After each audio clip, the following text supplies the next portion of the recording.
O senhor fez confissões aqui graves, viu? Confissões graves.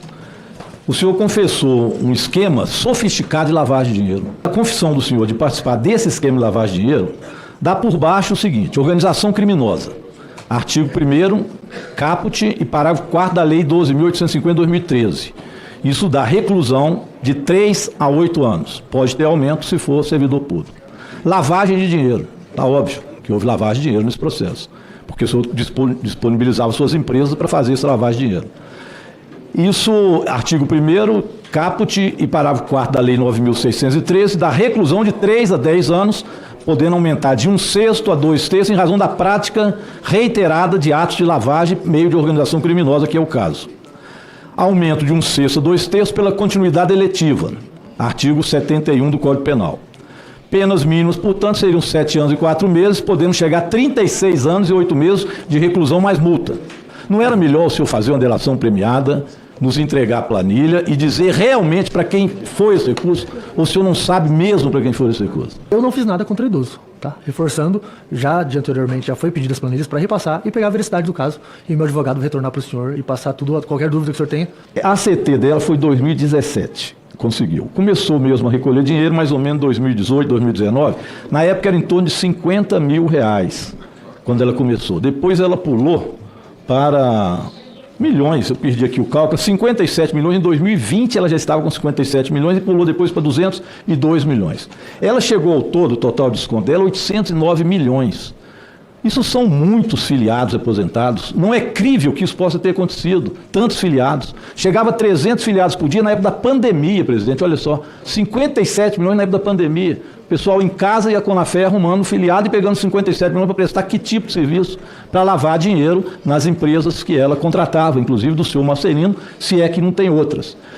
O problema disso tudo é que existiram denúncias graves contra a Conafé durante todo esse período e não quiseram levar a cabo as investigações. Olha ali, 2020, denúncia de servidores da Dataprev e INSS.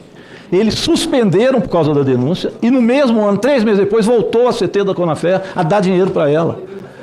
Desse período até lá, até o final, foram milhões gastos ali que poderiam ter sido evitados, muitos milhões, em torno de pelo menos 340, 350 milhões.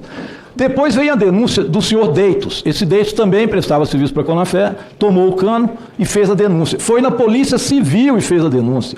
O senhor, presidente da Conafé, que esteve aqui, ele depôs na Polícia Civil também com essa denúncia do Deitos. Chegou a depor. E em 2022 ainda fizeram a renovação da Conafé depois disso tudo. Por que ninguém investigou? Olha, tinha denúncia concreta e saiu na imprensa e tudo. Só começou a ser visto em 2023, 2024 e agora em 2025 paralisou.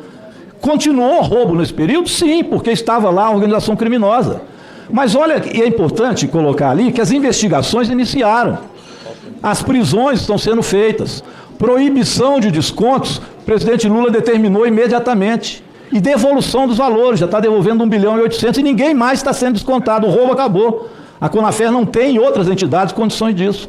Por isso é que os bolsonaristas estão em polvorosa, querendo falar de figuras que nada tem a ver com isso, para tentar imputar politicamente a responsabilidade em quem não quis fazer nenhum tipo de investigação, com denúncias concretas de servidores, de empresários, a Polícia Civil abrindo processo e a Polícia Federal, e nada fizeram. Tinha ministro, que aliás, ministro que faz parte da CPMI, 2, que era o ministro daquela época, e nada quiseram fazer em relação a isso. Então eu tenho que parabenizar o governo do presidente Lula, sim. E por isso eles querem, e hoje estão aí apavorados, que a CPMI para os bolsonaristas praticamente acabou.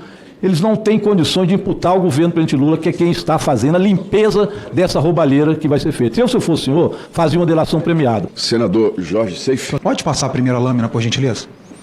Quando eu chamo o Partido dos Trabalhadores de uma grande quadrilha de ladrões, eles não gostam porque a verdade dói. Mas aqui nós vamos fazer algumas lembranças dos membros desse partido que, para a própria justiça, virou uma facção criminosa. Luiz Inácio Lula da Silva, 29 anos, condenações anuladas pelo Supremo. José Dirceu, penas extintas anuladas, indulto. As coisas têm que ser colocadas de fato como são. Essas questões de colocar foto, eu sempre coloco também, mas eu assumo a responsabilidade das fotos que eu coloco. Agora, tem gente que coloca foto dos outros mas não responde por fotos que foram colocadas em regabofe de camisote. Esse sim, um que não está para vir aqui, porque está este blindado por um ministro do Supremo Tribunal Federal, que permitiu que ele nem venha aqui, que é um dos que mais roubou. E tinha lá políticos, senadores, inclusive, na festa de regabofe de Maurício Camisotti, um dos maiores ladrões do INSS. Eu não gosto de ficar chamando ninguém de ladrão ou de traficante, mas se o pessoal der um clique e olhar 322 quilos de maconha em caminhão e vincular isso a algum político, poderá achar que ele é um traficante, que devia estar preso, porque é muita maconha num caminhão só. Então é preciso ter cuidado com as palavras, para não generalizar as coisas e depois não gostar de ouvir. Mas eu peço aí o pessoal que coloque 322 quilos em maconha e vocês vão ver em quem isso estará relacionado e se o crime de tráfico de droga cabe bem ou não num caso parecido como esse. No que diz respeito à questão da Comissão Parlamentar Mista de Inquérito aqui, o problema é exatamente esse. A CPMI, ela para os bolsonaristas acabou. Porque para que ela existia para os bolsonaristas? Não era para poder prender os ladrões dos velhinhos, dos aposentados. A única intenção era ver se isso se vinculava ao governo do presidente Lula. E eles vendiam a seguinte opção. Diziam, olha, isso vai derrubar o governo do presidente Lula. Nós vamos provar que o governo do presidente Lula é responsável pelos roubos dos aposentados. E não vem isso. Porque não começou no governo do presidente Lula, isso começou lá no governo Temer. Entidades que foram como a Conafé, a Ambec, se avolumando, pegando associados de forma ilícita dentro do próprio INSS e enchendo de dinheiro, ganhando as CTs lá. E não tem quem consiga provar o contrário. A narrativa de que foi o presidente Lula não para em pé. Esse é o problema dos bolsonaristas, eles não conseguem dizer que isso é algo do governo do presidente Lula. Essas quadrilhas começaram principalmente no governo Temer, adentraram, é óbvio, 2024, 2025, mas é agora que ela está sendo eliminada. Aliás, foi eliminada do ponto de vista de continuar o roubo. Por quê? Porque não há mais descontos aposentados. É o que agora o senhor Marcelino colocou. Não tem mais recurso. Não vem dinheiro da Conafé. Acabou a mamata da Conafé, acabou a mamata de várias dessas entidades, porque o presidente Lula diz, não haverá mais desconto. E, portanto, desconto acabou. Mas não vai ter relatório aqui parcial. Relator achar que vai fazer a narrativa que ele formou quando ele queria CPMI, isso realmente não vai ter. É o desespero dos bolsonaristas para fazer showzinho aqui em frente ao PowerPoint e tentar falar mentira. Nós não vamos aceitar isso. Muito obrigado. Confesso a Vossa Excelência que eu fico constrangido da forma como a política no nosso país ela se deteriorou ao longo dos anos. Eu sou uma pessoa que tive a oportunidade de ser vereador, deputado estadual, sou deputado federal já há vários mandatos, convivi com grandes políticos da direita, do centro, da esquerda, e aprendi a respeitar essas pessoas defendendo as suas ideias. Eu sempre fui uma pessoa de debate político, de defesa daquilo que eu acredito.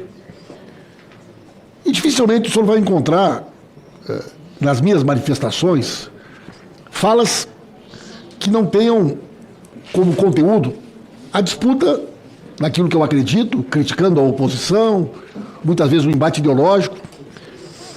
Mas, sinceramente, presidente, o que a gente tem assistido no Brasil, de um tempo para cá, infelizmente, é algo que envergonha a política brasileira.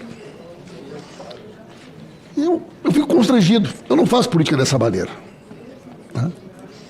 O ilustre parlamentar que fez aqui 10 minutos de ofensa, de acusações ao Partido dos Trabalhadores, de forma gratuita, ao presidente Lula, ao irmão do presidente Lula, né? Eu jamais faria esse tipo de manifestação, né? Vou chegar aqui e botar uma foto dele na festa do Camisotti e insinuar, porque ele estava na festa lá no resort de Santa Catarina, que por conta disso ele é sócio do Camisotti. Eu nunca fiz isso. Ou essa história, acharam um caminhão da família com 300 e tantos quilos de... Vocês nunca vão ver uma manifestação minha insinuando que um parlamentar seja, né, traficante, porque um caminhão que era da família dele foi encontrado 300 quilos de maconha, ou porque ele estava na festa do Camisotti, que por conta disso ele tenha alguma relação de intimidade ou de compromisso, né, compromisso com os crimes que foi cometido por essa figura. Então eu lamento essa maneira de fazer um debate político. Que adjetivo eu deveria utilizar para caracterizar essa maneira desleal, antiética, inadequada de fazer a disputa política? Eu espero acreditar que é por falta de formação, por falta de convívio democrático, né, que leva as pessoas a ter essa conduta que, infelizmente, envergonha esse parlamento e depois contra o trabalho importante que a gente está fazendo aqui dentro dessa comissão, presidente. Muito obrigado.